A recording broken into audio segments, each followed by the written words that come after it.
several members of the podcast are below the poverty line. Can you please just give us some money? We have no money. I'm scared to run my heater because I've run out of money at the end of the month. I'm in Ohio. It's so expensive.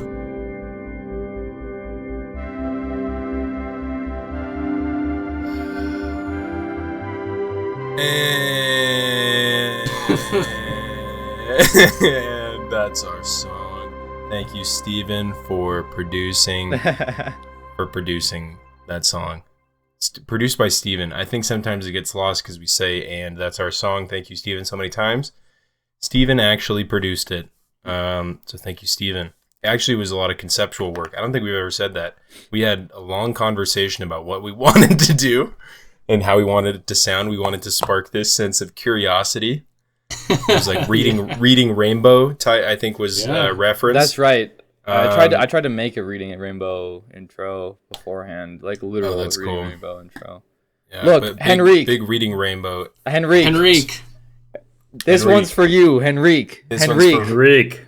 If those of you do not know what we're talking about, Henrik on Henrik, the closet YouTube. fascist. We know you're a fascist. Okay, Henrik, we know deep down in your heart you have a lot of fascistic tendencies. Okay. Oh, you listened to the entire Mishima podcast, and then you also commented.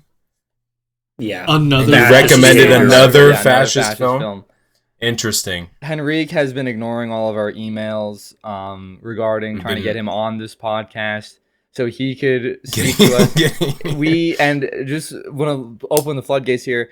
Anybody else who wants to comment, okay, and you will be featured on the podcast. You can get on this podcast. All you have to do is just respond to our Twitter replies, okay? We'll also send you merch. And we'll send you merch.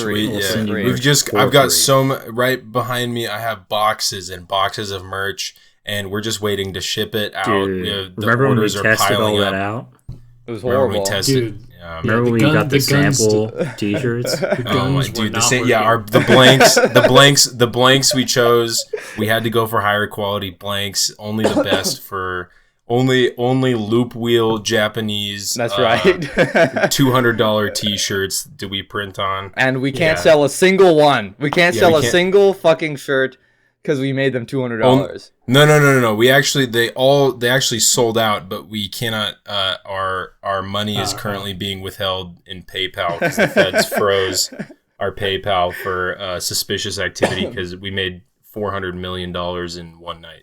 What movie did we watch? Because we keep watching these fascist movies. Right. The government's clamping down on us. And what fascist movie did we watch? We watched The Conformist by an Italian guy, probably. I hope it's an Italian. Who's got it up? Someone pull up the wiki. I get The Conformist. 2 seconds. Yeah, we got it. It's by 2 seconds directed it.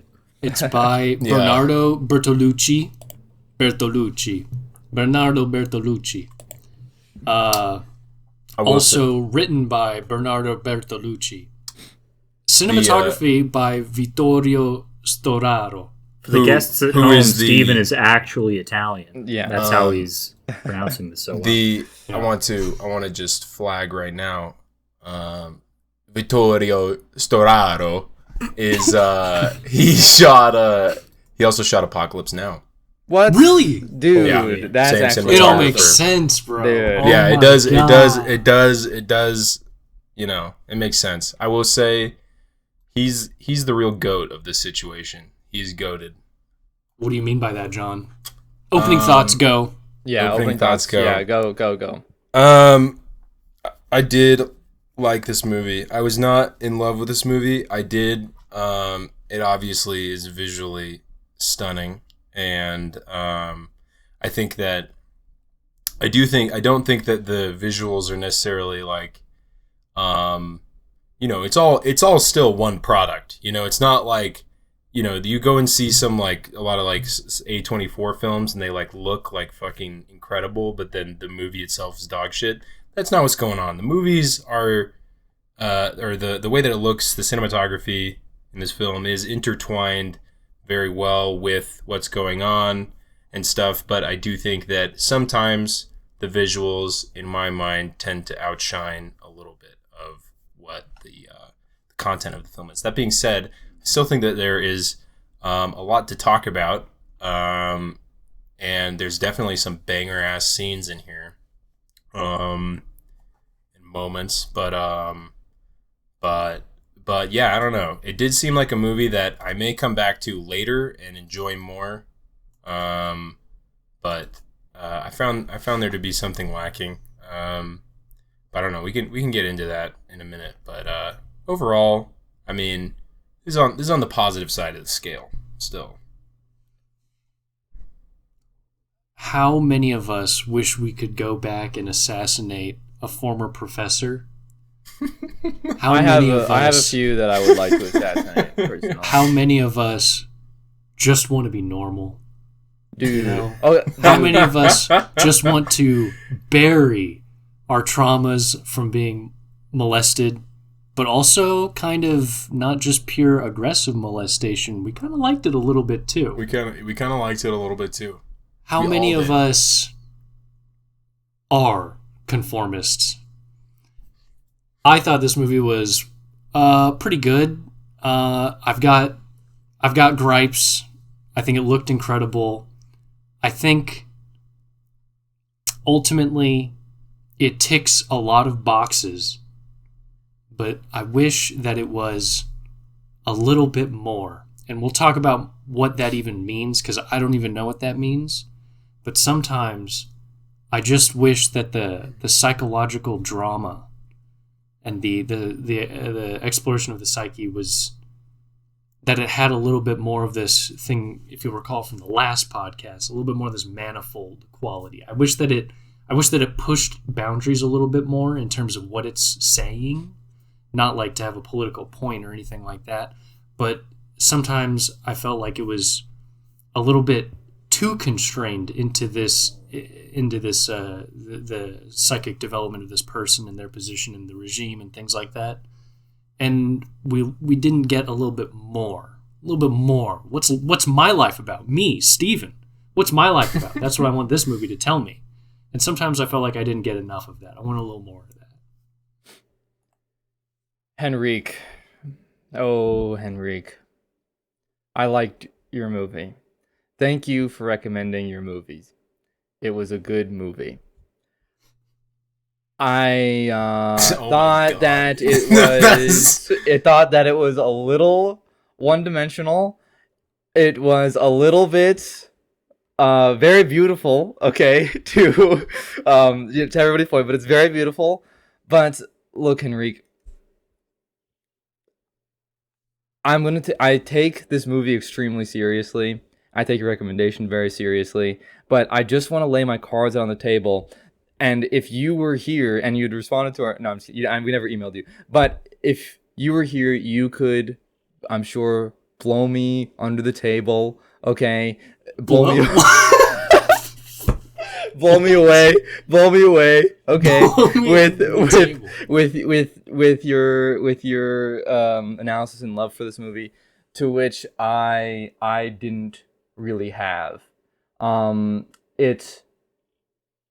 I think the most fruitful thing to talk about with this movie is going to actually be all of the ways in which it was trending towards a very true and real psychic event, but couldn't quite fully stick the landing and fully feel and rattle me to my core. Okay? That being said, I am the number one loser on this podcast. I have always been the dissenting man. I'm on the record for being the number one hater and making movies the least lowest rated. But I do want to just very quickly, before Jacob shares his opening thoughts, I do want to say that outside of this podcast, I don't really ever feel too much of a need to express my dislike for aspects of films unless they really bother me.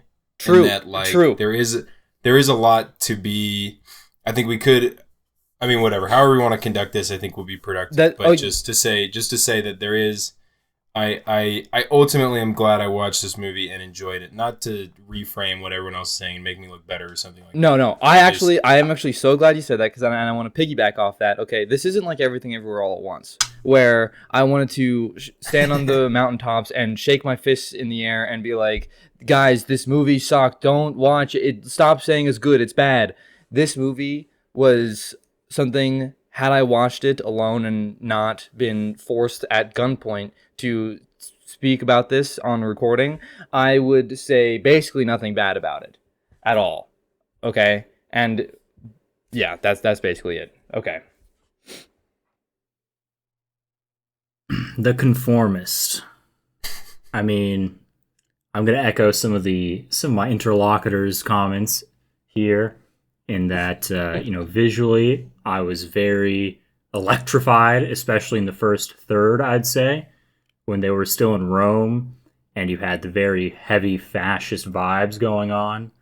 Especially there's the sequence where he's in the ministry, and the corporal comes down the stairs, and it's sort of just framed like a painting, And the curtains. No, not the curtain. Immediately after the curtains. Oh no! I'm saying sorry. You're adding on to my opening thoughts. John, shut the fuck up, please. Sorry, stop talking, John. Sorry. But I mean, like, the blocking was very nice for those sequences where you had just these like large rooms, and it was very, aesthetic and stuff. I mean, so it was pretty beautiful for those sequences. And in terms of where the movie falls short, in terms of where we're maybe feeling like it's pulling punches, I know exactly the main way this movie could have improved its Kino index tenfold immediately. And, of course, you all know what I'm about to say. It's pretty evident. But, quite frankly, there were not enough cigarettes in this movie. Okay? When I'm watching a movie, there was a large lack of cigarettes. I know it's Kino when the protagonist is pulling a cigarette out every 30 seconds. Okay, the shot changes. They pull out a new cigarette. You're thinking to yourself, how do they afford all these? They must be going through like 2 cartons a day at this rate. Okay, but that's fucking Kino, because they look cool. They look really like, pensive, and like they're dragging on these cigarettes. And I think that would have added some psychological weight to sort of what the film was trying to impress upon us about the internal trauma of Marcello and his struggles in trying to be a part of this fascist Italian thing here. Other than that, I would say, yeah, I mean, like I said, like, I think it was just very front heavy, and that has nothing to do with the fact that I was rushed watching the end of it, in fact. But I can't wait to dig into it. My favorite thing about this film, and about what might be a staple in the investigation of fascist, culture during fascist times or something like that, or what a person is amidst the fascist brouhaha. I really think it's interesting how this film is about a person who's going to use fascism for like their own psychic coping. And I know that's like that seems really obvious, but I think if you compare with Mishima, that really is a constant in terms of Mishima really blows up how the movie's really about like this individual with all of his own personal ambitions, goals, very, very complicated personal relationship with himself and with what is good and things like this. And this film, while a lot of those elements aren't, like, it's a totally different person, it is still this idea of making use of fascism. And I think that's something I really like about fascist films, and maybe like, I don't know, just a testament to the use that we make of the social paradigm, that they're always interacting. So I don't know. That's something So you don't think that it's meant to be like an indictment upon fascism, that it's sort of implying that it just collects these broken people who are like projecting their own dysfunction? Yeah, that was my interpretation. So I thought that at first, but so it might be an indictment of fascism, but I think you could, I don't know, like, well, I think it is an indictment of fascism for that reason, but I think the truth is that people make use of the fascist thing. So I think it works both ways. So like it's fascism collecting people or something like that. But I think it's the you can't get one without the other. It's the people needing a thing to make use of them. Well, correct me if I'm wrong, but he is sort of at first an unwilling participant in this whole thing, right? Well, and kind of. He does want to be normal. It seems, well, you're right. He's the conformist, okay? So he'll do whatever it takes to fit. I just want to fit in. Yeah. Yeah. Right? But, I mean, in the beginning, it seemed like he had some, he was, what's the word? He wasn't fully bought in the scene where they were at the recording studio. He seemed a little, perhaps uncomfortable. And that could have had to do with the fact that he was embedded in some sort of other paradigm that he was conforming to. Right. And so because he hadn't been, immersed in the fascism yet, he wasn't on board.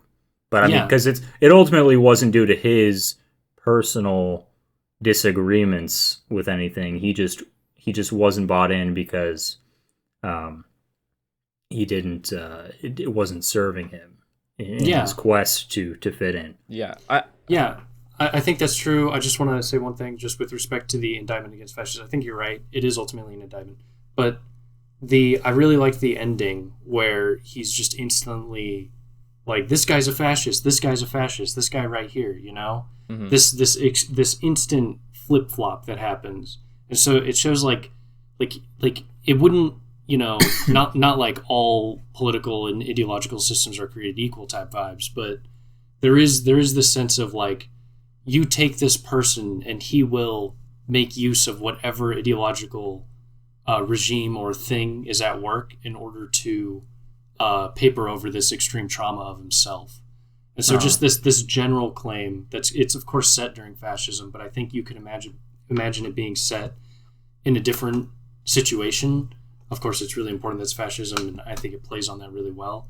And that's all I mean by this, like, him not using fascism as in, like, giving himself up totally to it so that he's filled with the spirit of fascism to overcome himself or something. But just this, I think it's actually pretty good testament to the film that it's a more complicated and uneasy relationship where it's not like he's directly supporting fascism or has any seemingly conscious like wishes along the lines of fascistic impulses or something, but instead the mere urge to conform, like, and have a normal life and to repress trauma will put you in some sort of ideologically possessed situation. Mm-hmm.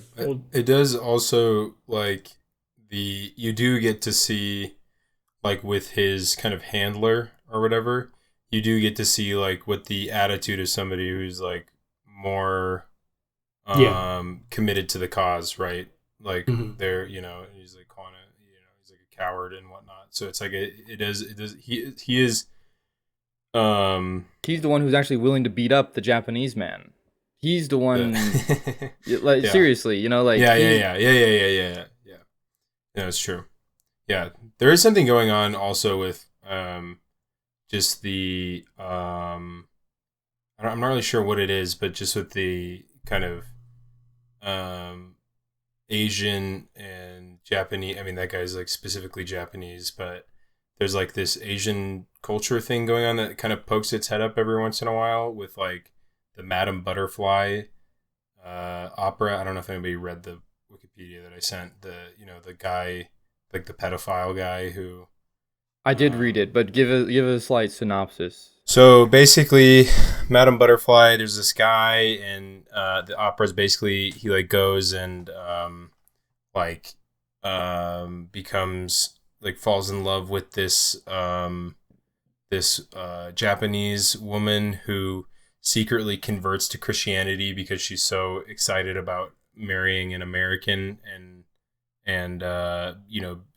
is like obsessed with like some kind of westernness or something. And then then what happens is then like people in Japan find out that she, like her family members or something, find out that she secretly converted Christianity.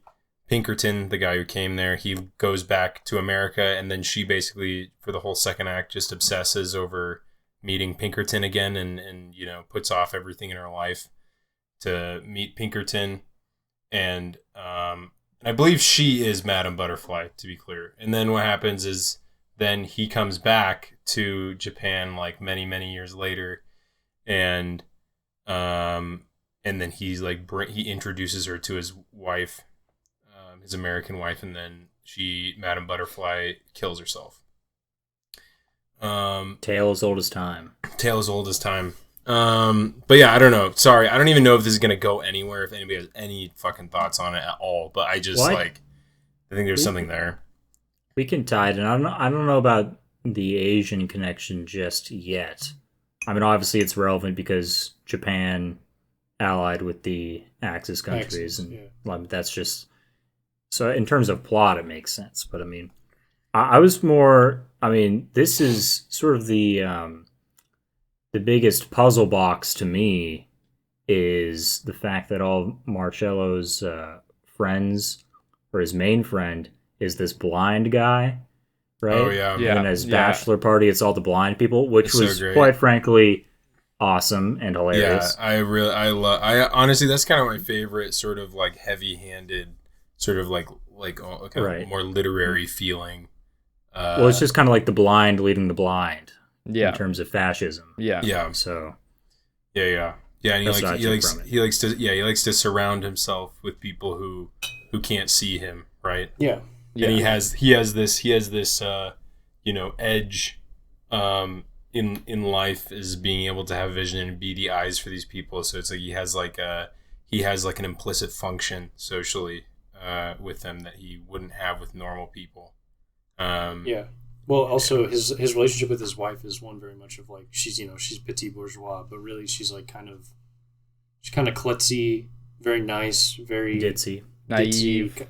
What was the word they used they used a specific word, but I know they used petit bourgeois. They used some other word too, but like she just like swoons for him. She just wants him so badly the whole time, and again, you could also just say, like, I don't even know how else to put it, but it's kind of like a marrying down kind of thing. So it's such that like she's so ditzy, like she won't see him for what he is. Yeah. It's just this other, like, this way that he just wants to be around people that aren't looking at him or aren't able to see him. True. He is.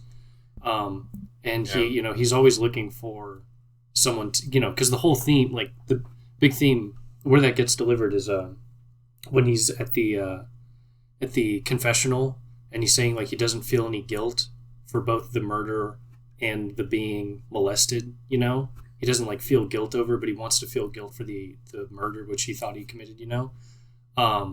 Like he like specifically like he feels guilty for the fact that he doesn't feel any guilt over that, and so he's kind of like at an impasse. And I don't know, just now thinking out loud, it makes me think about his relationship with his father too. Like he presses his like psychotic father, and he's like, "Didn't you torture people? Didn't you fucking kill people?" Because he's looking for someone to just recognize him, and like even if it's not like in a very simplistic like someone to talk to about the trauma. He's looking like he's antagonizing him, trying to go to reaction, but the father can't even look at him. The father has to be taken away. So like just no one will look at him. He has no one to talk to about it. It is important. He doesn't just go away. He asks the the nurse or whatever to tie him up. Because he's just like, tie me back up. It's like I'm refusing to even give myself the option to react to you.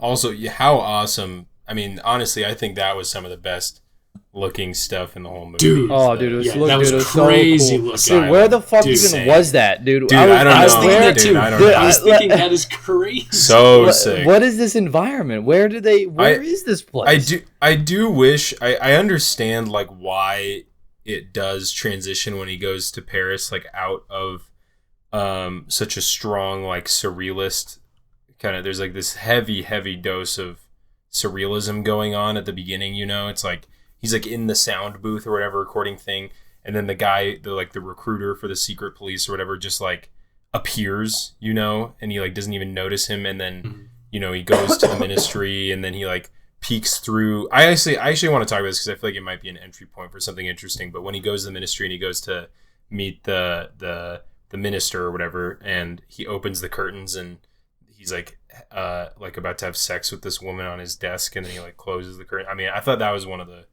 best like images from the film. But basically what happens is you have this super heavy surrealist thing, and then he goes to Paris, and then everything is no longer nearly as surreal. And I think it is just it makes sense like from like you know, it's like he's kind of aligning himself with this with fascist Italy, and so it's like you kind of get to see his psyche and what he's trying to conform to kind of projected on everything. And then once he goes to Paris, it's like it is more just kind of real feeling, and then he's being like seduced into, you know, non-conformity. And so it makes sense why it changes, but that was honestly one of the best parts of the whole thing, was this kind of surreal aspect, because I think he was getting a lot of what you were talking about, the whole manifold thing, having these multiple layers that kind of stack up. I felt like it was doing that at the beginning for me. Like it was really starting to stack up, and I'm just thinking like, what the hell's going on? Like this is getting crazy. And then that kind of just dissolves. Anyways, what's up with him going into his family's home? Like he goes to his family's home, and all of a sudden like it gets like colorful, you know, it goes from this like nearly black and white looking thing, and then as soon as they cross over into the home, it's like suddenly like the saturation is cranked. It suddenly looks normal. Probably a mistake. I don't know. Yes, there is could have been. Yeah. I don't know. Could have to do with him. He's there to try to like reconcile with his, not only his mother, but go and see his father, right? And so you're exiting this, like you say, surreal kind of a space, to where it's like, and again, people look back on childhood with like rose tinted glasses, so maybe it's sort of that going on, where he's going back home, and now, you know, it's sort of that there's like hope again, because he's hopeful that he'll go see his father. See. Yeah, but it's still like, but he has these rose tinted glasses on, but it's still like this decrepit, worn down, unkempt place. But there's like hope that it's like there's content there that is not the world that he's conforming to, which like, you know, requires him to kind of empty himself in order to conform to it. So there's real things there, right? Yeah, well, and he's also has this goal of being seen, right? And so like, and then as we've just seen the thing, like she starts the scene, she's asleep, the mother's asleep with the blindfold on, the sleeping mask on, and there really is this like aspiration to like, you know, have a conversation. And even while they're there is kind of this like, she does joke around with him a little bit, and she does treat him in a way that is like she sees a bit more to him, you know, when they banter a tiny bit, and you're like, ooh, what's going on with this dynamic? You know, you don't know how it's going to develop, but then it ultimately like kind of fizzles away once they go see the father, and once you find out she's like a morphine addict, you know, like there's just so many problems going on that like, you know, once he's out of the house, it can't live up to what it was supposed to be, you know. I was just going to say, it's also a way to pushing him in the arms of fascism, insofar as, you know, the whole thrust of it is like, we're living in this degenerated society, and we're going to like restore order and beauty. And he goes, you know, he's not sure if he's on board. he goes home to see his mother. Maybe there can be some sort of reconciliation. Then he finds out she's a drug addict, and that just confirms, the sort of fascist suspicion that, yes, this is all just degenerated. My own mother is a drug addict. And then the guy shows that he's there, and he goes, you see this morphine, like, disgusting society. Like, I think I'm team fascist. Yeah. Well, and then he even asks and he gains, like, the shoving away, like get rid of Key, or the tree guy, right? The Asian. Get rid of him because he's like I don't even know if we're like, is he actually a pimp? Like, we don't even I guess he's supplying the morphine, so there's truth to that. But, like, I don't know how true we are supposed to take his words in terms of how bad that guy is. Or if it's just like he's fucking his mom. Yeah, if it's like a sheer, like, Oedipal, like, well, the morphine thing seems kind of bad, but I don't know. Like, it's stupid to even ask this, but, like, what if she's getting it somewhere else? But whatever. Yeah, it could just be to display his, like, blossoming chauvinism. Yeah. And and also this, like, him asking him to do it, especially because it is the dynamic between him and what's his name, the handler guy. Like, it starts with, like, it almost seems like he's working for him, and then it kind of transitions into, no, this guy's here to, like, fucking kill you if you don't do what you're supposed to do, and so I think that, like, that Mangianello. It does kind of, at the beginning, it does kind of fuel his feeling of, like, this gives me some control, and I can point where things are, and, like, early on with his wife as well, he, like, has little weird freakouts where he, like, just commands her to do things almost, like, randomly. Yeah, and it's important, and it's also important for the obvious thing, which is, like, he's a pussy, actually. That's very important to his character, is that he's a full blown fucking pussy. Yeah. Well, also, this is all I really meant about the. This is another case where I meant, like, a person uses, like, I think so. Again, to return, yes, this is an indictment of fascism, but on the individual level, this is like a case where he's going to use fascism. Like, fascism presents itself, and immediately, like, he's able to talk to this guy and gain some sort of power from it. Yeah. And, like, control the situation, as we just mentioned.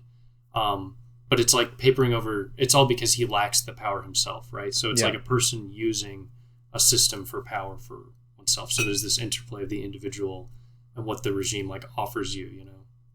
Yeah, I definitely that's something I do appreciate about the film, is that it doesn't, like, try to overreach the frame that it sets up for itself in the beginning, and, like, try to then it's like fascism as it was in Italy or whatever is, like, more of just kind of this background thing, and of course you can, like, extrapolate, like, him as being a subject, but you're also presented with many different characters that are not him, that don't seem to have the same problems that are fascists. And so it doesn't, it's like, it's not that it's not interested in fascism itself, but it at least, like, I could see, like, another film doing this and then, like, making some really fucking stupid, like, blowing it up at the end, like, and doing this kind of unearned universalizing of it without doing any of the work to make the whole thing to make the whole thing, like, a larger critique, which, like, you could do, and I'm sure films like that exist, but they, like, you kind of have to, that kind of has to be what you're doing, you can't just, like, take it there. Like, so I was gonna say, I appreciate that it doesn't try to do that, because I don't think it would have worked, and it would have made me like the film less. Yeah, any critique in it is pretty deft and subtle. Like, even though there's certainly a rippling critique the whole way through, it doesn't feel like you're being spoon-fed. Yeah. Just lay fascism bad. Look at what it causes. Like, it's not just that. Yeah. So. Yeah. It ultimately it is about him, which I think this is part of what's lacking about the film, is that I think it does correctly focus on him and give the attention to him, and it doesn't try to exceed him. But I feel like you don't get quite the, like, sympathetic window to the soul that you might get from another movie with like a character like him, where I'm not saying like, oh, I need like some like insanely humanizing, moment or something, but I think I just like, I feel like I don't know, literally, unironically, like the cigarettes thing is kind of true, where it's like, like what would, like what you would get from just like watching him like smoke an entire cigarette doing nothing, just like sitting there after a certain scene or something. Like you might be able to get a little bit more under the skin and make his position closer to like maybe your position. Yes, and having that beat of reflection, right? And then we being able to see him in a stagnant moment while you're in that stagnant moment, and have that feeling of connection between the character. Yeah. You do get a little bit of that, but for some reason it doesn't quite work or hit. Like I agree with everything you're saying, but I also wonder like how much would that, if this film, there is something to be said about it, like that it is a tragedy. And on one of our, like a while ago on a podcast, there's mention that like there just aren't enough tragedies anymore. Like people always have, even if like there's a sad-ish ending, like there's like this, there's always this need to have this redemptive moment, something there, and not to say that the smoking a cigarette is so redemptive, but there is something like powerful to just how, I'll even say like how disinterested you start to become with this person, in the sense that it's like he really, he's so fucked up, and like all you realize his only humanity is like, he seems to have a blossoming genuine love. There's a little bit of that. Yeah. And he is not like, he shows, what's the word, like reservations about the killing. Those are like the only two, like, I don't know what you'd call them, like redemptive or like /pause moments, Everything else is just a tragedy that explains how he ends up being and why things are the way they are. But like for instance, like his trauma isn't even like really it's not even a universalizing, humanizing moment, in the sense that it's like, it still feels very narrow and placed on him. And we don't get like these, and that's, honestly, benefit of the doubt, like that's probably what's going on. I wonder how much we're supposed to like this guy at all. This guy, like, are we supposed to just be relatively disinterested viewers and kind of skeptical of him the whole time, with only mild, Do you guys want to talk about the rape?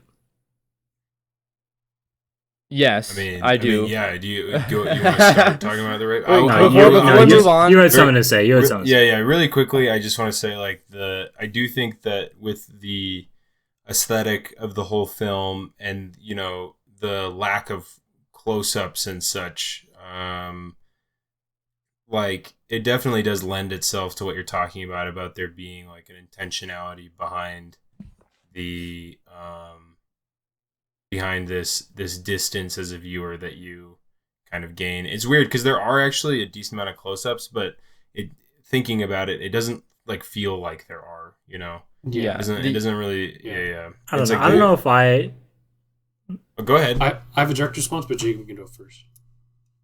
I don't know. I felt somewhat moved by the scenes where he's just like grabbing his forehead, and his fiance is like trying to butter him up and be sweet, and he's just like, holy shit, what the fuck is going on?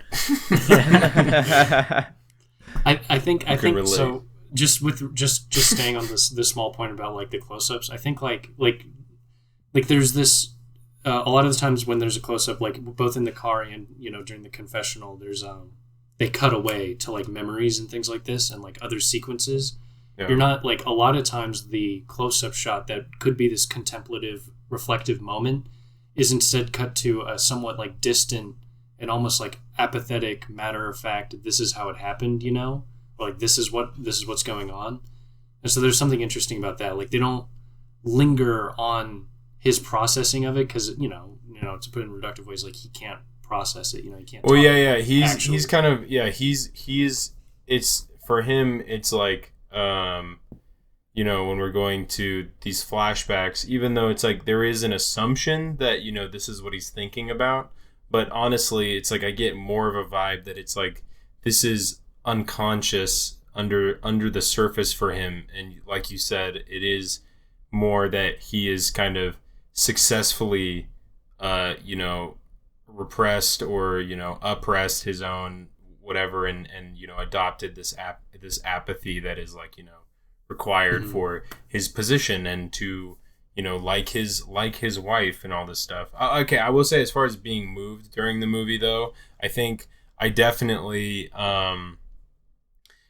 there definitely were a few of the more like romantic moments, like in the train car on their way to Paris.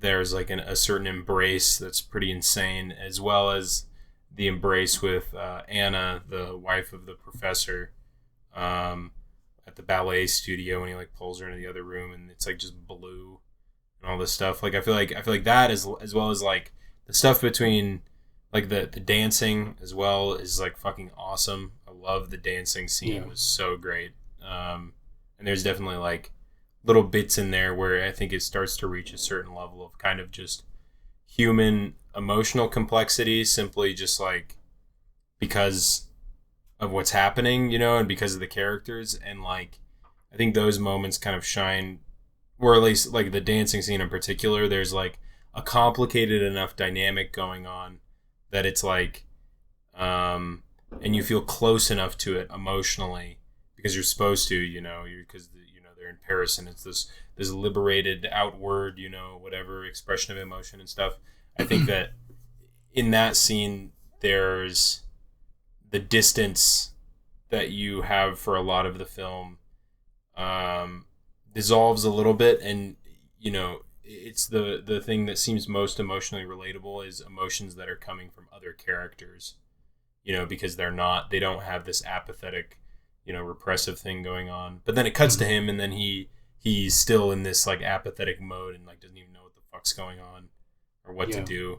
And I feel like at those moments is when I feel like the most like, oh, I get him as like this more as a bro. Like I feel as a bro. I mean, I feel bad. I feel bad for him.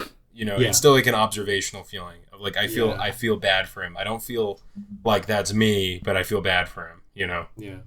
One scene where I hated him so much when he hits the fucking dog. Yeah. Pretty true, but no. But yeah, that was pretty. That was a bit fucked. No, the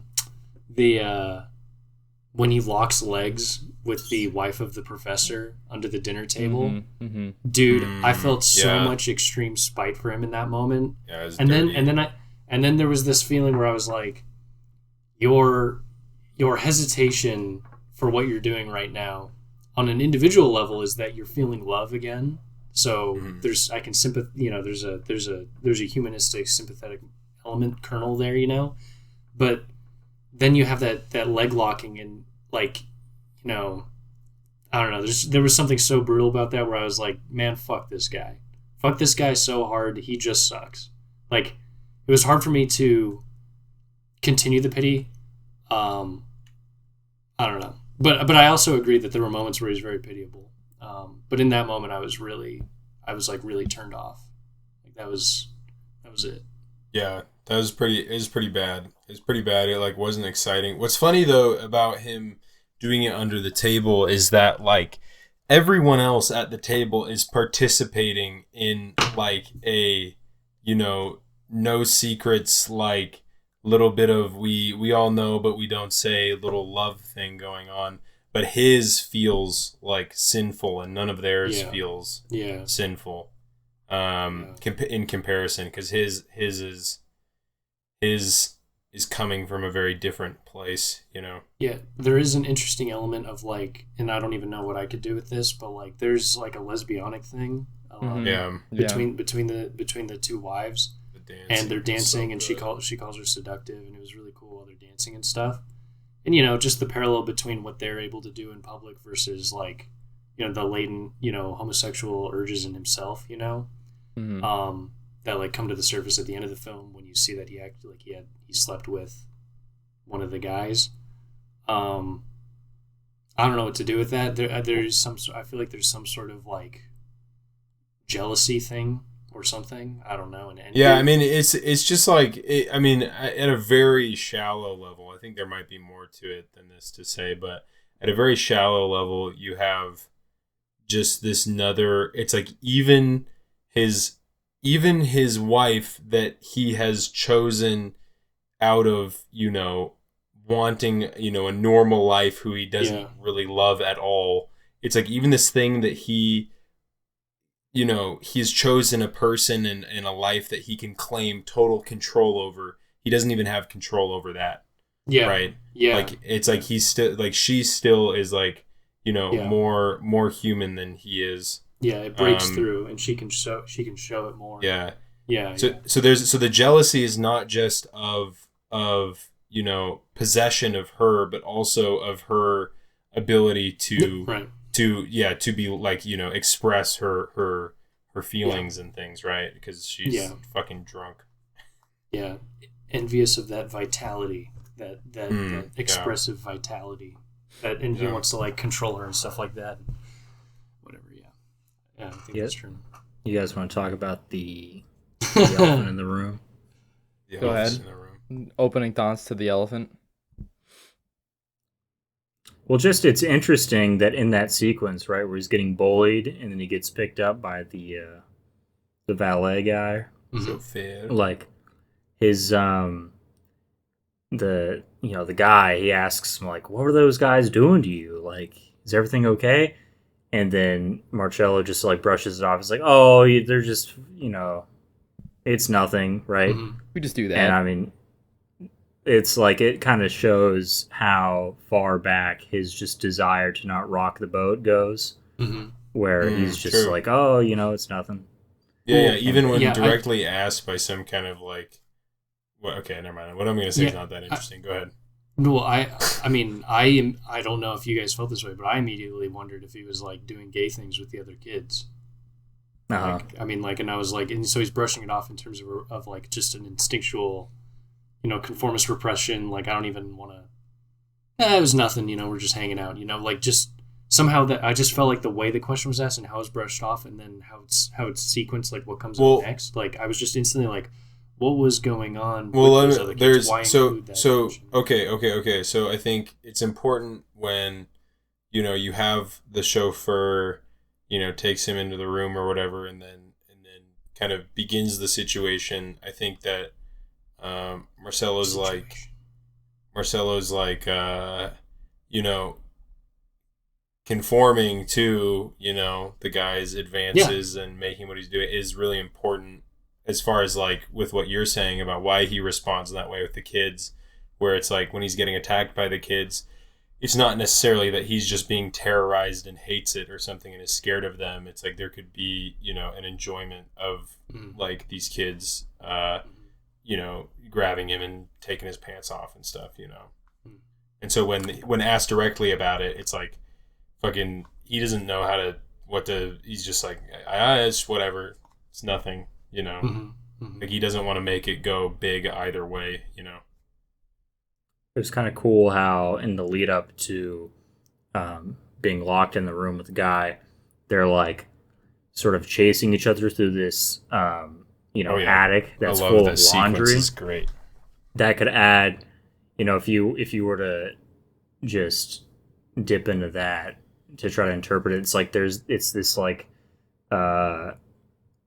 gray area where you either like running through the laundry, and it's kind of like just a way of showing the like mystery of the chauffeur's intentions and also the Marcello's like desires, or like what I mean, because it's like everything is sort of mysterious and opaque just in this environment. Yeah, it's kind of a maze quality as they go through this thing, and things are kind of obscured, and it's like a game and stuff. I also feel like it also acts as a kind of surreal, because everything before in the memory is pretty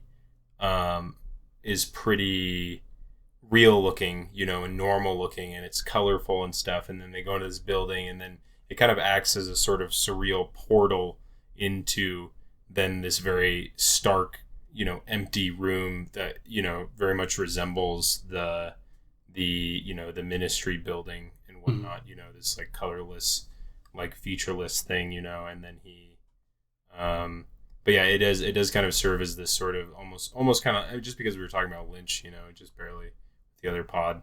It's like it does serve as kind of a portal to this surreal space for some fucking crazy weird, psychosexual shit to go down. Yeah, there's also think about it, like his whole thing is, yeah, sure, he wants to conform, he wants to conform, he wants to be the conformist for various reasons, but like I really think it's interesting that he does feel guilt over what he thinks to be the murder of the chauffeur. And like at the beginning, so it was mentioned just a minute ago, like where at the beginning of the advances, like he is conforming to the advances, he's continuing to play part of the game at first, but then he breaks and he doesn't conform anymore. Like he notices something is awry, something's not good, and he shoots and he kills the guy. And like, as like a moving forward, there's this element of like, if he doesn't conform, things go wrong, like he'll feel guilty. Like, sure, like not to say like the molestation would have been good. Like, it's like, obviously, like you have to react to it, but the guilt that he feels is such that if he had just conformed, he would have been spared the guilt of murdering. And then like we see the repetition of that moving forward, where like at the end he can only barely conform, he like acquiesces. He doesn't kill the woman. He like acquiesces to it, and she has like an even more horrible death than like, she's like running in the woods. She's like got blood on her face. There's this element of like, he has to conform to like reduce the worst things in the world. But even his like the way he's going to conform, because he's so haphazard about it, or not haphazard, but reticent to do it or something like that. It begets its own problems or something. And then at the end of the film, of course, like the whole Nazi regime tumbles and things like this. Like this kind of haphazard conformity is like insufficient for like the regime or something like that. Yeah. And I don't know, I just wanted there's like a few key moments where he's not acquiescing, because almost the entire film he's continuously acquiescing, kind of just doing what he's told, doing basically nothing, and oftentimes like telling people to do things. And there's one scene where they're in the train and he actually makes a sexual maneuver himself on her, and that was only brought upon because for a moment he felt the connection and the seeness, because he saw her as also somebody who was conforming and got raped in a way like he did, right? Yeah. And then this brought on this feeling of like him doing something. And the other time, which is this whole other story with the girl, the wife of the professor, to which he also has this like feeling of like seen-ness with her, and why he feels seen, I'm actually not entirely sure. Maybe somebody can enlighten me, but it was it was his first like proper sexual encounter with a female, what he describes as his normal one, probably important. But that it was his chasing of her, and that other time in the train, which is the only time he made maneuvers specifically in the film. I think it could be something like projection on his part, where he's like displacing his own feelings about being trapped in this, his order to kill the professor, that he's like displacing those feelings onto the professor's wife, and like seeing her as kind of like trapped in what will be the consequences of his actions, right? And so it's almost like a reverse Stockholm syndrome thing where it's like, I love you because I feel guilty about what I'm about to do. Yeah. And I think he also makes some offhand comment about her looking like a prostitute, which is of course someone who's being exploited. That's true. That's another one. That's another really good one. And also he visited brothels. That's his first affairs with women were brothels. I also so right now we have the movie just playing on stream. It's actually quite nice. I feel like for the first time. None of us have seen the movie. We never make comments as we get to the scenes. But the scene where they make a stop and then he goes to on their way to Paris. The train makes a stop and then he gets like his assignment to kill the professor. When he's there, his like handler guy, which by the way, he looks like so fucking psychotic and evil. Yeah, just like the casting is so perfect. Like he's in Godfather Part 2 as well. He plays the guy the Godfather. He plays the guy who runs the place before Don Corleone takes over or whatever in like the flashbacks. But anyways, I didn't know that. Yeah. He's John, like you know so much, dude. Yeah, I know so much stuff. I know so much stuff. You know so much stuff. Happy dude. to be here. Yeah, his facial hair looks satanic. His facial hair, literally like this. It's he does. Goatee that looks. It is like such a devil. Yeah, it's like a just devil beard, and also super manicured. By the way, like I don't know if you noticed, but super manicured, which is a very fash, I might say. Very fash. But yeah, basically when he gets his assignment, he walks into the building, and then that dude is with this ginger chick with the scar who's like maybe a prostitute, and then she says like, I'm a maniac, I'm crazy, and then he says, say it again, and then he like she doesn't want to say it again, and he's like, say it for him because he's a friend of whatever, the guy who hired him to be part of the secret police or whatever. And so and then that seems to be clearly who he's referencing when he sees Anna and says, but also I just trying to make sense of it, because watching it back again too, it's like I'm still confused by it, because it's like he like embraces her, and it's probably one of the most transparent looks he gives during the entire film is when he like embraces this fucking random woman. And I don't know why. I don't know why it's there or what it means or who the hell she is. But I don't know. It has something to do with like later when he sees Anna. He's like, did you used to be a prostitute and you had a scar? And he shows exactly where the scar is, where that woman has a scar. Mm-hmm. It might unironically be the same actress or something. Well, and also at the end of the film, he asked the chauffeur who he spots in public, like, do you have a scar? Show me your scar. True. As like an identifying mark of like which would be in the face or something, right? Yeah. Is where yeah. So there's something going on with facial scars and sex and what he's attracted to, and I don't know. People with deformities in general as well. I mean, because he calls the professor the man with the hunchback, right? The hunchback, the blind man, and also importantly, quick side note, both the hunchback, the professor, and the person who he gets the orders from, the leader of the fascist regime, are both like womanizers. One of the distinguishing features of the professor is all the freshman girls were in love with him, and of course there's that scene very early on in the movie where he's rizzing up some girl, and like these are the type of men that he's attracted to, because he liked the professor for a moment, for a while actually. And he is just he's a womanizer. And again he has to like he was like one of his best students, right? Isn't that what it says? Yes, or he definitely liked they definitely had a good relationship for a time. Yeah, but that's actually, I don't know.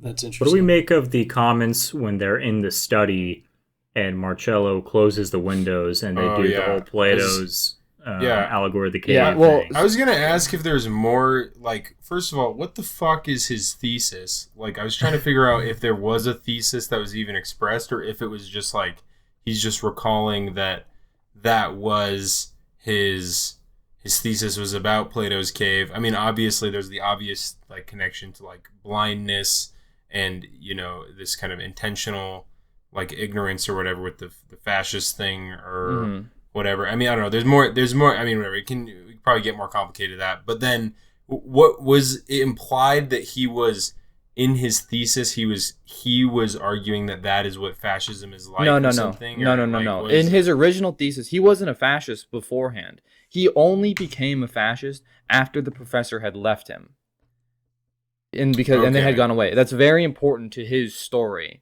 Is that it wasn't until this professor left, and then I became a fascist. That it wasn't until the professor left that he got into this thing, and he sort of lost his way, I guess you could say.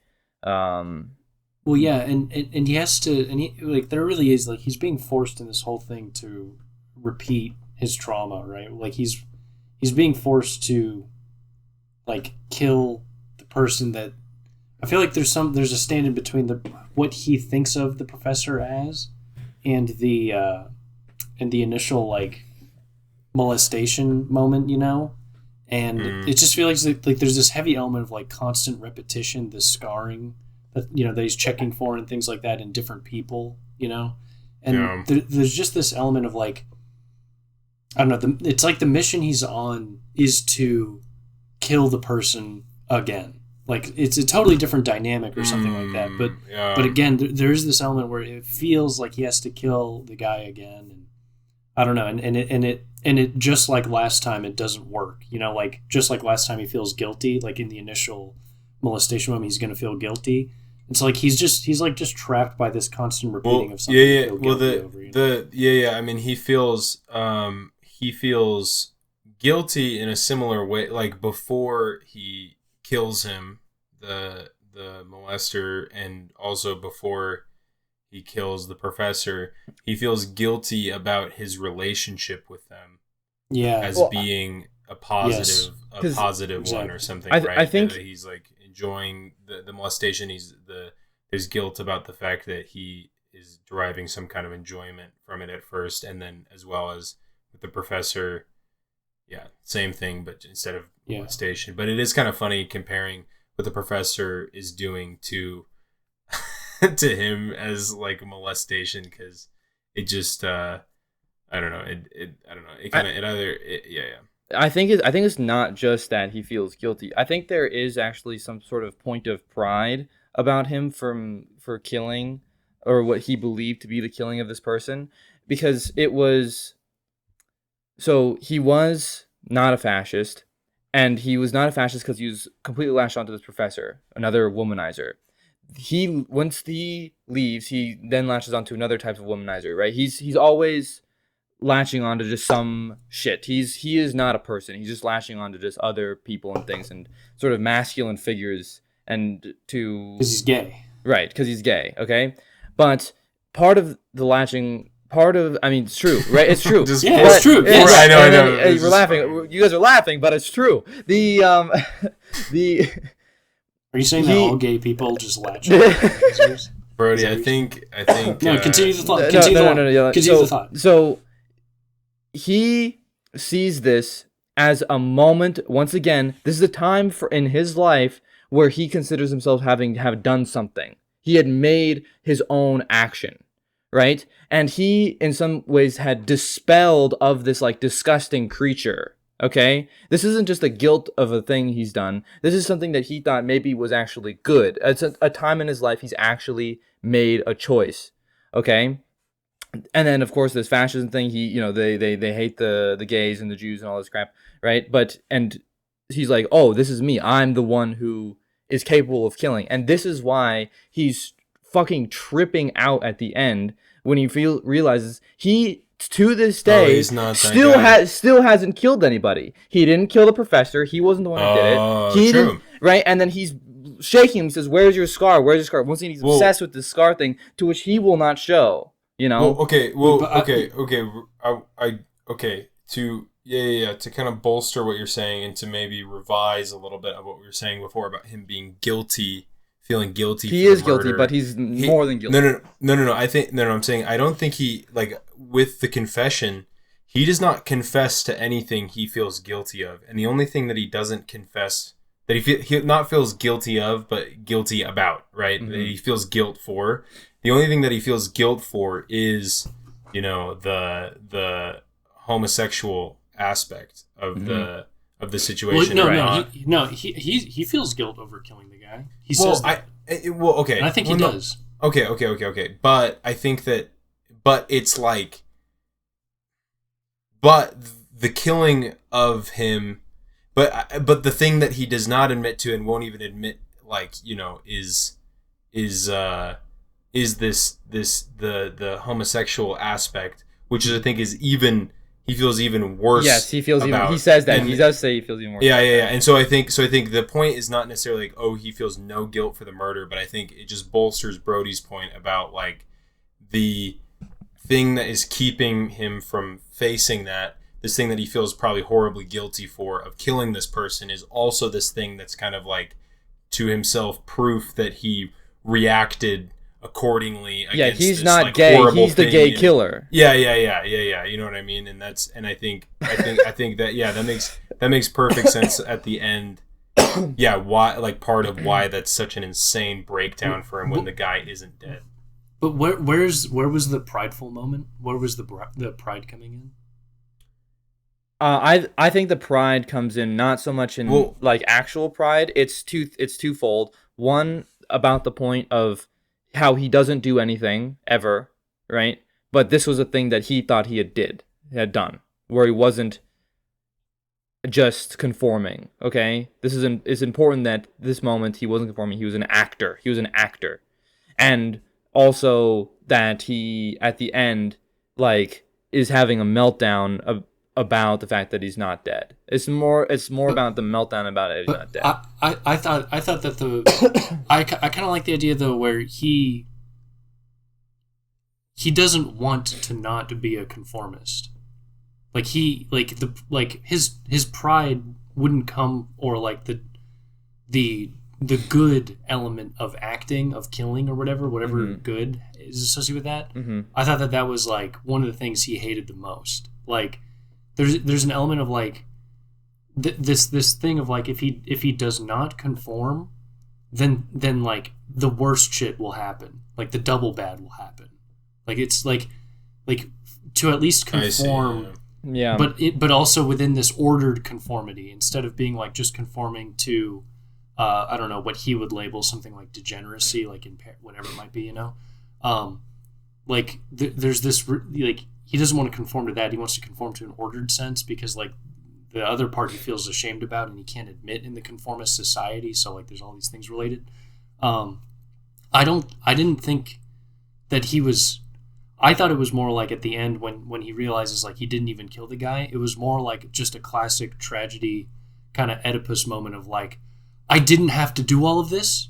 Like, I didn't have to kill the professor. Like, I didn't have to be a conformist. Like, I was actually not living in sin this whole time. God damn it, you know. And then he goes and has sex with the guy. Yeah, you know, he like doubles down. He's like, true. He's like, so I could just be this, you know, this nonconformist. Fuck, man. All right, I'm wrong. Fuck it. Well, yeah, I mean, that's kind of how I read it, of especially how he blames, after the chauffeur runs off at the end, he starts shouting, you know, he's the one who killed Professor so-and-so and his wife. It's him. Mm-hmm. Yeah. And, you know, obviously that's just a way of him, like, grappling with how his course of action, you know, he blames the chauffeur because he ultimately blames him for the fact that he followed this path in life and felt the need to conform to, just like Stephen was saying, right? And so, yeah, this blame thing. Yeah. And also something that I just noticed while we're watching the role here is that Anna is very masculine, you know, like the way that she's sitting. She's like sitting with her legs open. That scene where she's like walking with a cigarette, swaggering with her around. Yeah, that's an epic one. For sure. So I mean, that could tie into his idealization of her or something. Yeah, she's somewhat of a masculine model. Mm-hmm. Yeah, in some way. There's also I don't know, there's a couple things I want us to get to. There's this idea of like, firstly, he does pass the test. He's not a fascist. He passes the letter test where he's like, if you'd taken this right away and said you'd deliver it, you would for sure be bad, you know? But instead he like says he can't do it and it's a blank letter. He's like, you passed the test. You're not a fascist, you know? Yeah. But the only reason he like doesn't accept is because he's like, that's when he's at his absolute most nervous about doing it, you know? He's like, I don't know, I can't do this shit, you know? So there's this element where like, no, you're not a real fascist, bitch. You can't do it.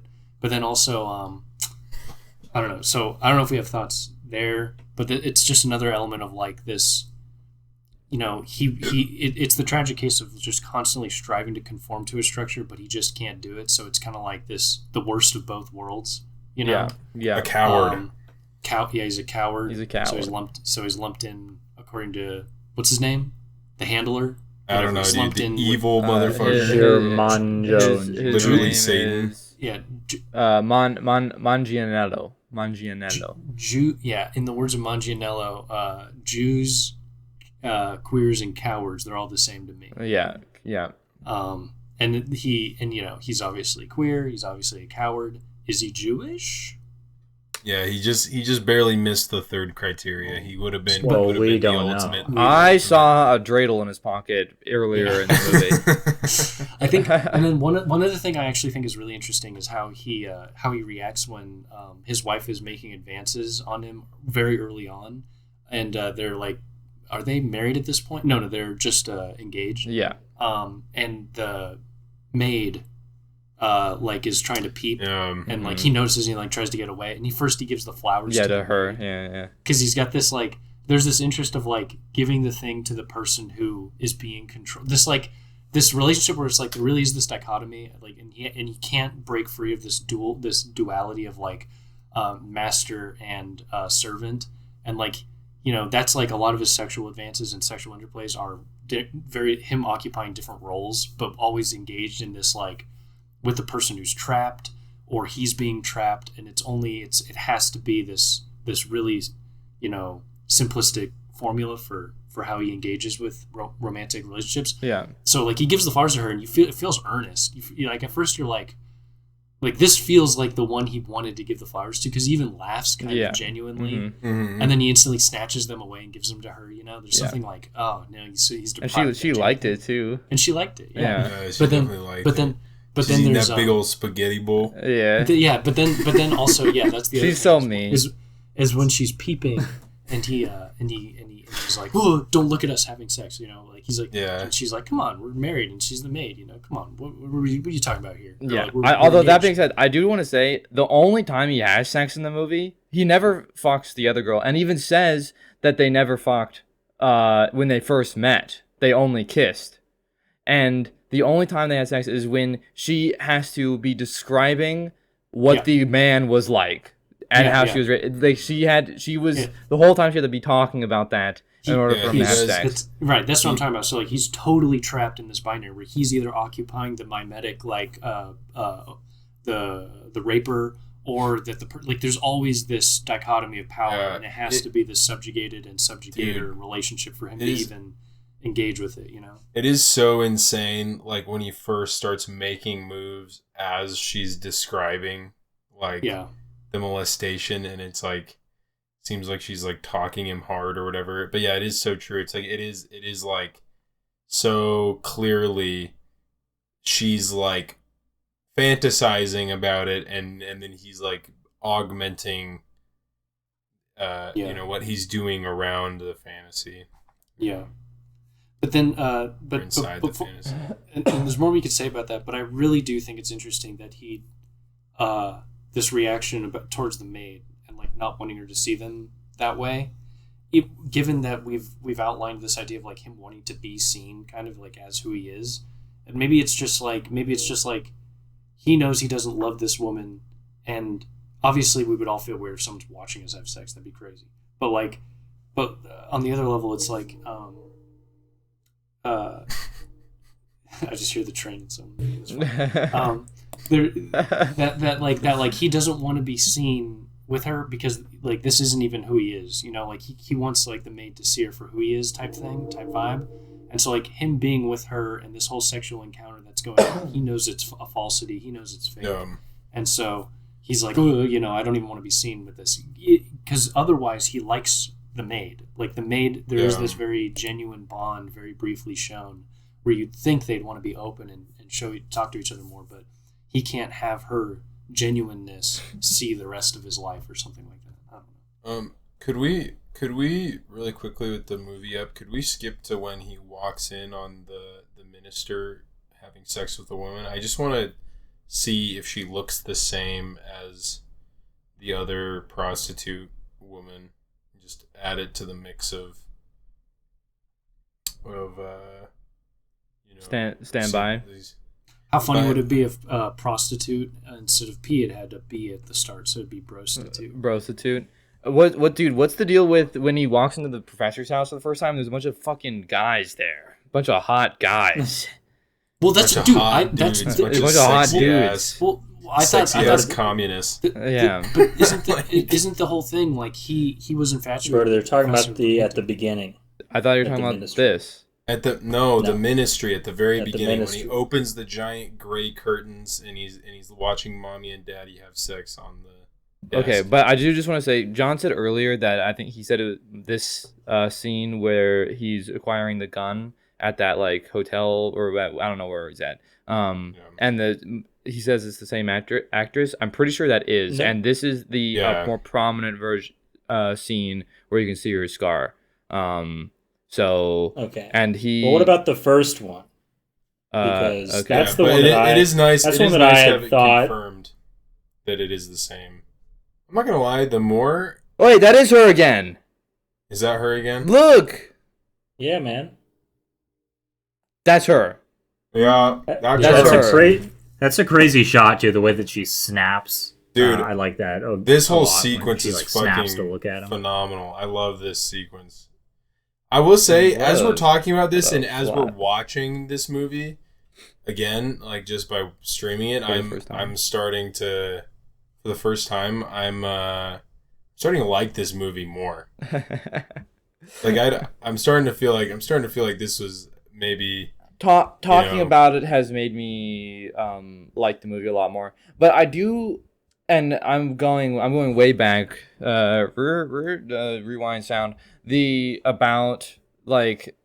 me, the whole feeling of this distance that you have with a character, I think is mentioned earlier, right? Yes, you mentioned earlier instead of John that I do really think that's like super poignant to, and it really hits on exactly what felt flat about it, which was like I never really had a so literally me, this is literally me kind of vibe that really makes me attached to a film, and like I think this could be really ripe with a literally me kind of feeling, because look, we all want to have a normal one, okay? We all want to be a little bit normal one. We all want to have this life, but we are also all like torn.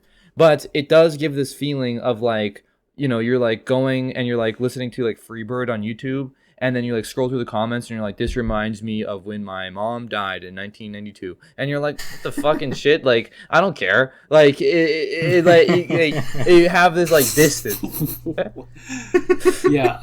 I think I guess so. Yeah, that's I mean, I really do think if we give more benefit to that type vibes, like, and I agree. Like as we talk about more, I like the movie more. Like we are not him. The whole point is we are not this guy, and his whole character is exactly like the place of the outlier within like fascist regime, or just in like in in liberal society, it's like, oh, just go be yourself, do whatever, you have all these things, but ironically there's an identificatory thing there, but we're seeing a person who's necessarily an outlier, You know, he's an outsider, you know, and he can't do it. And so like, and I think for us to identify with him as the outsider would be like like that would be to transplant like this, like a liberalism onto it when it's trying to showcase what an outlier position is, and also give that affect to the viewer, what an outlier perspective is within such a conformist situation, you know? Like you don't get this thrill of identifying with other outliers. In fact, his thrill is identifying with other outliers or outcasts or something like that, but he has to repress it so it doesn't feel good, you know? And like that sort of affect to generate that in the spectator is pretty good, you know? Yeah, that makes sense. So there was one scene where he's like, he has like a soliloquy on the train before he gets his gun, you know? Or he's like reciting some poem or something. Of the rain. Are you talking about the Latin one? The Latin phrase? No. Whereas it was like the rain falls on the grass, the rain falls on the forest. Yes. Yeah. Trees. That was a little interesting. That was interesting. Because that was like right after... That was right after he kind of gets recruited, you know? And like, so there was like a split moment for me where I was thinking like, maybe this guy does have some depth to him because he seems kind of like in anguish. He's just like saying a poem out loud, just like, fuck, what the fuck, you know? Yeah. So I thought that he was going to have a little bit more depth. Well, I mean, I guess he does have depth, but not in terms of we know what you mean. Relatability. Yeah. Henrik knows what you mean. Henrik, hold on. Henrik doesn't even need to listen to this podcast because he understands all this. He's gonna comment and be like, "You guys didn't." Dude, get this honestly, look, Henrik, if you don't comment on this podcast, I'm gonna be super sad. And I'm sorry that I said bad things about your movie at the start, and I take it all. I take every word of it back. Especially because something that Henrik would like to know. Brody is the conformist. Brody. I'll say whatever you want. Just tell me I'm sorry. Something that Henrik is really confused about. He's emailing me right now, and that now that we've cracked this puzzle, that she's two other women in this Anna is in two other scenes. I'm actually confused right now. This movie is just Lost Highway. She's Patricia Arquette, and she represents. Oh my god, this movie's actually S tier, 5 stars. No. But she's Patricia Arquette. She is the woman that he cannot have. That is possessed by people who conform more heavily to this like masculine ideal, as well as the opposite of that. She also, it's like she's this woman that can only be had if you're like this, freaking Giga Chad fascist guy. Yeah, or mega colony. Or if you're the communist or lib professor. It's unclear what he is. Anti-fascist professor who's all like liberated and whatnot, and so he possesses her. He possesses her, and he still cannot have her. I mean, it's like, whatever. In that way, it is a little different than Lost Highway. And it does give it a lot more of a. Patricia Arquette are all kind of the same. It gives a lot more of like a surrealist vibe too, knowing that she's part of the other two other things. Well, it kind of it emphasizes, it doubles down on how surreal the beginning is, and how kind of how much his psyche is projected onto everything, because it does seem like Anna, when he does meet her in Paris, and when she has a real person, she's not just this image that he's encountering, right? When she has to explain, she says the woman shops and the man pays. The woman shops, she's having to explain to him. Cheers to that, brother. Cheers to that, dude, women, bro. He is not a real man. He's a coward. Well, what do you think about this movie would be a lot better if he was Ryan Gosling. This kind of potentially true, but Ryan Gosling does not look true at all. Not true at all. Not true at all. Sorry, I said that. It's not true at all. It's not true at all. No, ignore Steven. Listen, just tell me how right I am. I just want to point out the scene that is currently on the screen, which is the one in which he's walking. His friend, stop. He's walking. Buildings, it's kind of blue. He's in a park. I will say there's a lot of blue in this film, and it's quite the color. I feel like it really is pretty beautiful. But but anyways, in this scene, he has his handler, the evil, satanic, perfect beard Once again, man. Magniello. I'm not saying that shit. Whatever. Mangiadini.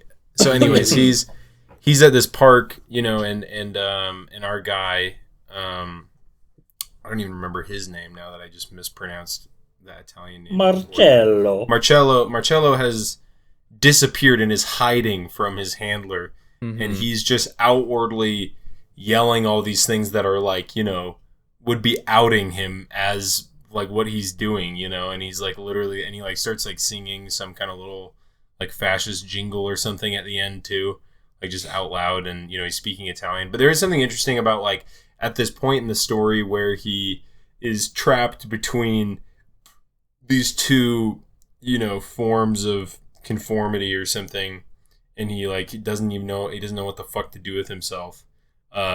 He literally fucking just hides in the bushes. Yeah, that like is he's true. Like, yeah, that is good. That is good. Like he can't even face him and like talk to him or anything. He's like, I don't know. How awesome is this peeping Tom sequence too, where he peeps in on the lesbianic scene right after that between his wife, and it's literally Lost Highway once again, between his wife and the woman that he cannot have. You're gonna make Steven have a mental breakdown. He's gonna have to fall to his knees soon and give this 5 stars if you keep comparing it to Lost Highway. Did someone say fascist jingle? Fascist jingle, yeah. Does anybody want to give us their best fascist jingle? Best fascist. There's like multiple times they start singing little songs that like are like something Jewish about the people. Yeah. That's it. That's the whole jingle. That's all. Yeah. Ooh, that Hitler's gonna get it.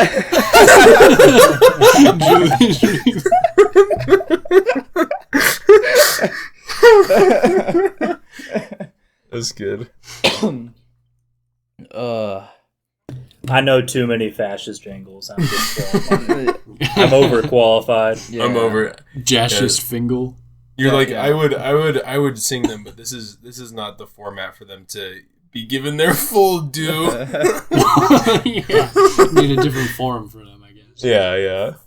Like a that's for my second channel. That's for the Patreon podcast. Yeah, that's what's behind the paywall.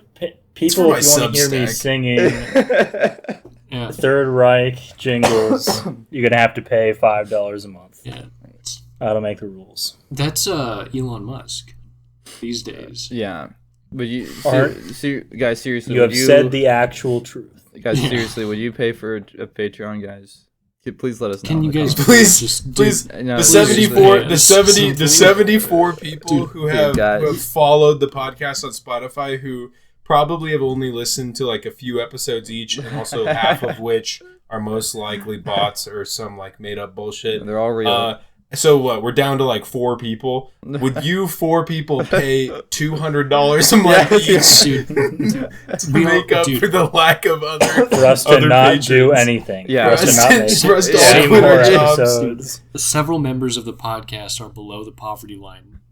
Can you please just give us some money? We have no money.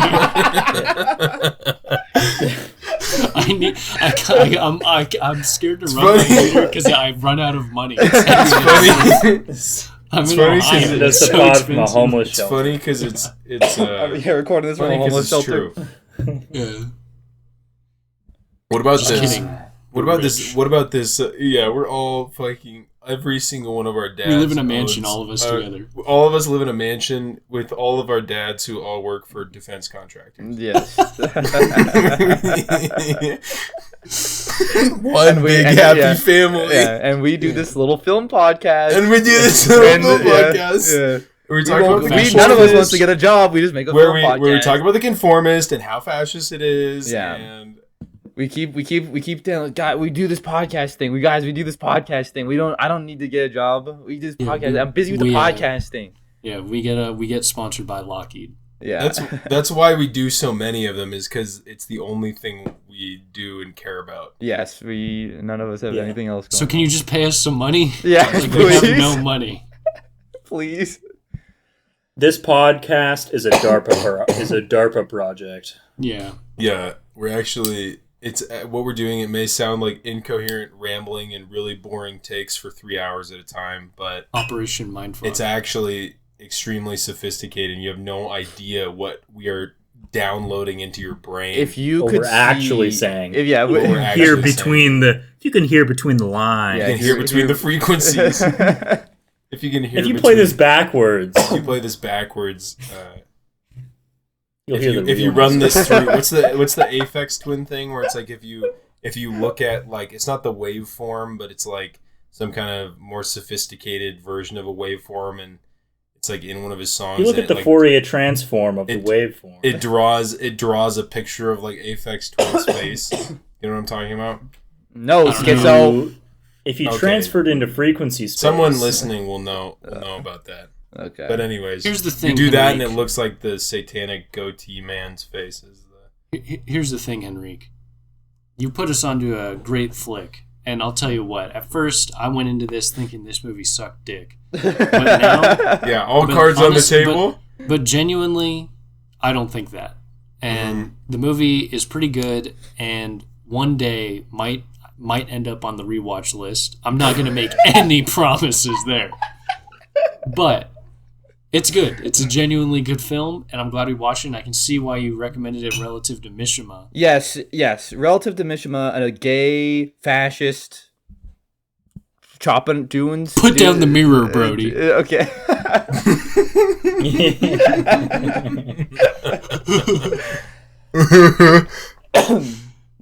Henrik, my heart goes out to you, okay? You just did the Elon Musk. My heart goes out to you. Yeah. Yeah. Henrik, be real with it. Are you a fascist, Henrik? Are you real? Henrik, Henrik, be real. Are you real? Wait a minute. Henrik, are you not just a DARPA Steven? project? Is Henrik just Steven's alternate account to get Brody excited about how interaction is going up on the YouTube channel? to get me excited to once again lock in for another 6.5 hour editing session of the podcast. I want to echo some sentiments, but also add some more of Steven's sentiments of Henrik. You know, I finished this movie. I thought, I'm glad I watched that. There's some, it's like culturally important, as, considered a great film by many. And, there's some stunning images. And ultimately I'm like, yeah, I'll probably rewatch that sometime and I might like it a little more. But I'm feeling now, unlike Steven, it is definitely on the rewatch list. I'm definitely going to watch this in like 15 years. Just kidding. Mm-hmm. Right. I'll probably watch it. No, you're not kidding. You're not kidding. In no, fact, I'm not. No. Everything you're going to say after this is a lie. Let's go. Oh my. Let's hear it. When are you going to watch it next, John? Tell us. I'll probably watch it enough of the future. You just get the itch. You remember images from it and you're like, damn, that movie was pretty good. Let me watch that again. I feel that way, and then you watch it and either it's dog shit or you're like, I really didn't appreciate the first time around. Yeah, but I feel like it'll be the latter. I hope it'll be the latter because I think this movie's a lot more interesting than I initially gave it credit for. Now that we've mined it a bit, I'm feeling like once we've mined it quite a bit. And also looking at these images just while we're talking, I'm like, there's a lot of really great images. A sign of a great movie is when you're in a normal, regular conversation and you're not recording a podcast and you say things like, it's like this movie. It's like, oh, this reminds me, right? That kind of stuff. That's the symbol of a great movie, okay? Unfortunately, for me, that would make the greatest movie of all time, Fight Club. But that it's still this one is still going to come up in conversation all the time, Henrik. So I think this will definitely. I think images from this will just kind of It already seems like the kind of movie. I do want to say one thing about this movie. This almost was one of the first movies that I first art films I ever watched. Just ever watched. Period.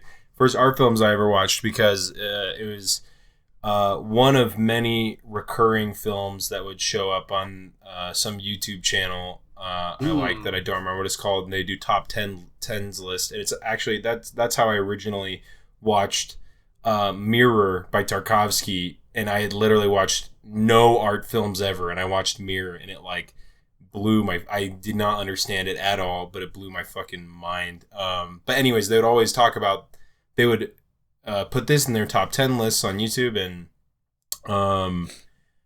there's images. They'd show the images from The Ministry, and the super stark, crazy, empty ones. And those have been stuck in my brain since then, since I was 13, and the name The Conformist.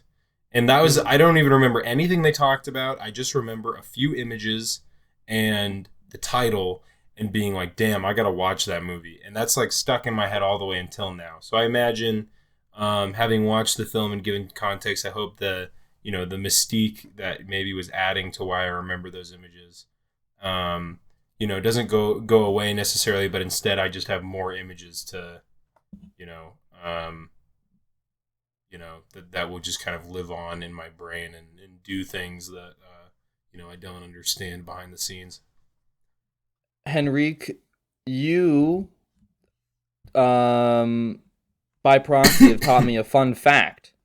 Because by watching this movie, I learned the fun fact of the oil thing.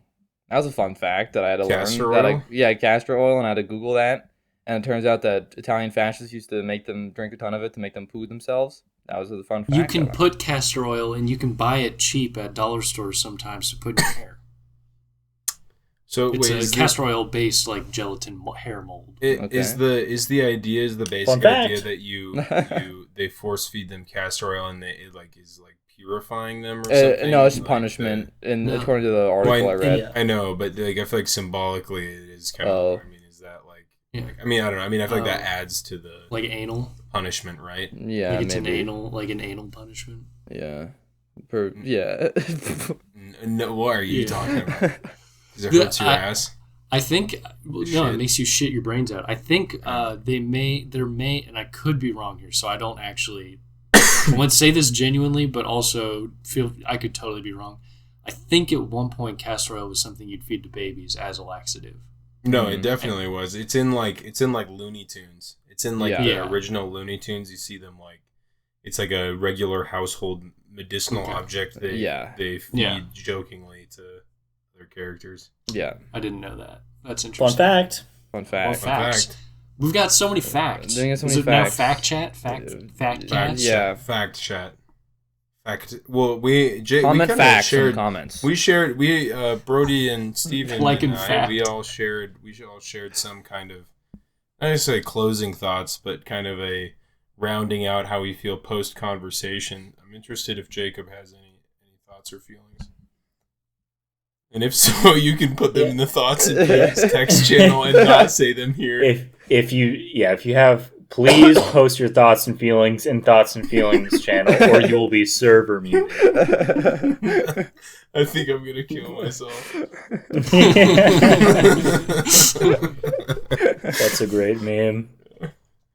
No, I mean, yeah, I share many of the same thoughts as you guys. Obviously, conversation always helps to sort of flesh out a film and make you appreciate it more. So it's not just something you're gooping out to and you're like, well, whatever, I'm going to go fucking play video games now. Yeah, let me get on my phone within 3 seconds of the credits rolling. Right. Well, Letterboxd it adds more time to not think about it anymore. Yeah, it obviously puts it more into focus, and you're clearly going to appreciate something more when, you've talked about it and think that you've sort of done some work to pick it apart. And yeah, I mean, thank you, Henrik, again for this suggestion. I had never heard of this film, actually, and it was a nice little tasty treat. Thank you, Henrik. Thank you to every listener that is not Henrik. So true. We will actually. also, we will. If you made it through this whole thing, just kidding. He's actually, I feel like it's a pretty decent conversation, but I feel like if you made it through this whole thing, comment ice cream in the comment. And then all the other people request comments will be confused. Like, why are you talking about ice cream? And only you'll know. Yeah, it'll be a little so secret. true. It'll be in group of all the people. I do think it. if you do have any thoughts or feelings, put them not in the comments, but in the keep thoughts. That shit to yourself. Keep that shit to yourself, bro. No, no, I do think if you have any ideas for films for us to watch, we will not watch them. We will take them into consideration if they're dog shit and not interesting. Unlike Henrik suggested a topic-specific film that ended up being quite good, and we're very glad we watched it. Good rec from Henrik. Comment more film ideas. Henrik. Yeah, if you have more film ideas, guys, comment them down below. Like, subscribe. Next week we're watching The Arrival. Do you actually want to watch Arrival for the next podcast? No. Okay, I didn't think Although so. that'd be so funny. All right. This sounds good. Okay, everyone. Take care. Peace. Bye. We didn't record. We didn't rank the fucking no. Oh, we scores. almost got it. We almost got away with it. We're gonna have to look. We might have to cut. No. Let's eliminate scores. scores. No. We have to do the scores. Why? Because it's just a thing. You can give it a 5, John. Let's just do it real fast. All right, Brody. 3.5. Brody's giving it a 3.5. I'm next in the list on. I think. Dude, I don't know. It's hard because I feel like my score. Do I base it on how I felt at the beginning of the pod, at the end of the pod? Is my opinion at the end of the pod relevant now? Do I need to watch it again? Answer the question, you son of a bitch. I think I'm gonna give it a 3.4. Okay. But let's just say that's a good score.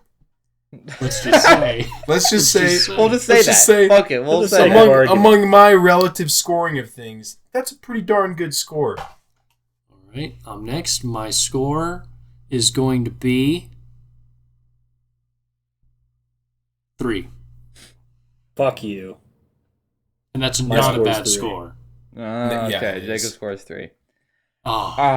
We tied for Brody wins. Wait, I win? How did I win? Most piss baby cry. How pussy, the fuck did I? You related to the fucking wuss ass motherfucker. How the fuck did I end up winning this podcast? Henrik, the most fascist. Henrik, you're the most. Henrik, I just want to let you know I won You either this podcast. you either are the most fascist, the most anti-fascist, or the most fucking confused and relate to him a little too much. You can't even be. I'm the most gay. I'm the gayest. Yeah, you can't. Yeah, you're the gayest. You're the gayest and most unable to. You can't even be fascist. You're just too. I'm so gay. I'm so fucking gay. All right. Well, good pod, everyone. Goodbye. Goodbye. Bye, Henrik. Thank you, Henrik. Thank you, Henrik. I was not recording.